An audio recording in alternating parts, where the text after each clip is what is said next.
Order 21, rule 67, 68 and 69. तर आज आपण आजच्या लेक्चरमध्ये ऑर्डर 21मधील 67, 68 अँड 69 हे 3 रूल बघणार आहोत. Order 21, rule 67, mode of making proclamation. आपण आपल्या मागच्या व्हिडिओमध्ये प्रोक्लेमेशन कधी केलं जातं, कसे केले जाते, कोणाकडून केले जाते आणि प्रोक्लेमेशनमध्ये काय असणं आवश्यक आहे, प्रॉपर्टी सेल करताना प्रोक्लेमेशन करणं आवश्यक आहे. तर ह्या सर्व गोष्टी आपण आपल्या मागच्या लेक्चरमध्ये बघितलेल्या आहेत. तर रूल 67मध्ये बघा, मोड ऑफ मेकिंग प्रोक्लेमेशन. मग आता हे प्रोक्लेमेशन कसं केलं जातं हे आपण बघूया. Clause 1, every proclamation shall be made and publish as nearly as may be in the manner prescribe by rule 54 sub rule 2. म्हणजेच काय, व्हेरी सिम्पल आहे की म्हणजेच प्रत्येक प्रोक्लेमेशन पब्लिश करताना रूल 54(2) दिल्याप्रमाणे पब्लिश केले जाते. म्हणजेच प्रोक्लेमेशनची कॉपी प्रॉपर्टी जिथे आहे तिथे अशा जागी सगळ्यांना दिसेल अशी ॲफिक्स केली जाते किंवा ड्रम वाजवून डिक्लेअर केले जाते की ही प्रॉपर्टी सेल करायची आहे. प्रोक्लेमेशन केलं जातं. किंवा जर प्रॉपर्टी ही जर land paying revenue to the government असेल तर त्या प्रॉपर्टीतून गव्हर्नमेंटला रेव्हेन्यू मिळत आहे तर गव्हर्नमेंट ऑफिसमध्ये ॲफिक्स करायची. म्हणजे जर land paying revenue to the government in the office of the collector जर असेल तर office of the collector of district in which the land is situated तिथे ती ॲफिक्स करायची. आणि जर ती प्रॉपर्टी गावात असेल तर in the office of the gram panchayat. एवढंच क्लॉज 1मध्ये सांगितलेलं आहे. Clause 2, where the court so directs, such proclamation shall also be published in the official gazette or in a local newspaper or in both, and the cost of such proclamation shall be deemed to be cost of the sale. म्हणजे बघा, जर कोर्टाने direction दिले आहे की proclamation official gadget किंवा न्यूजपेपरमध्ये किंवा दोन्ही ठिकाणी पब्लिश करायची ऑर्डर जर कोर्टाने केली असेल तर तिथेही ते पब्लिश केलं जातं.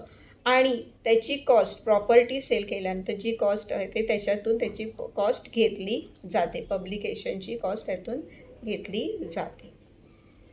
Clause 3, where the property is divided into lots for the purpose of being sold separately, it shall not be necessary to make a separate proclamation for each lot unless proper notice of the sale cannot, in the opinion of the court, otherwise be given.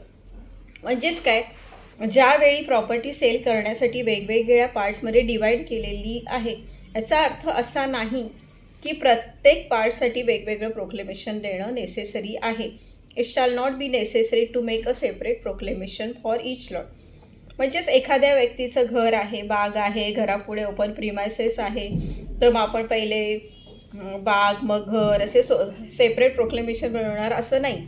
पण जर कोर्टाला वाटलं if it is necessary तर separate proclamation केले जाते.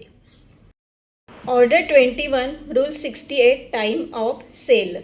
तर आता ही property जी attach केलेली आहे ती प्रॉपर्टी सेल करण्यासाठी प्रोक्लेमेशन केलेलं आहे, नोटीस दिलेली आहे.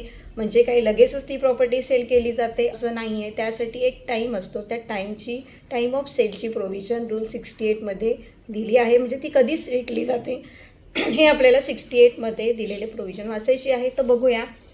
Rule 68, time of sale. Save in case of property of the kind describe in the proviso to rule 43, no sale hereunder shall without the consent in writing of the judgment debtor take place until after the expiration of at least 15 days in case of immovable property and 7 days in case of movable property, calculated from the date on which the copy of the proclamation has been affixed on the courthouse of the judge ordering the sale. मग कधी विकली जाते तर यासाठी judgement डेटरला 15 दिवस in case of इमुवेबल property असेल तर, आणि movable प्रॉपर्टीसाठी 7 दिवस दिले जातात. त्याची कन्सेंट घेतली जाते and that should be in writing.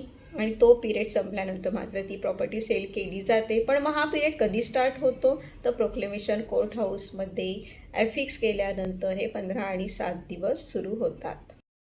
Order 21, rule 69, adjournment or stoppage of sale. Clause 1, the court may in its discretion adjourn any sale hereunder to a specified day and hour, and the officer conducting any such sale may in his discretion adjourn the sale recording his reasons for such ॲडजर्नमेंट.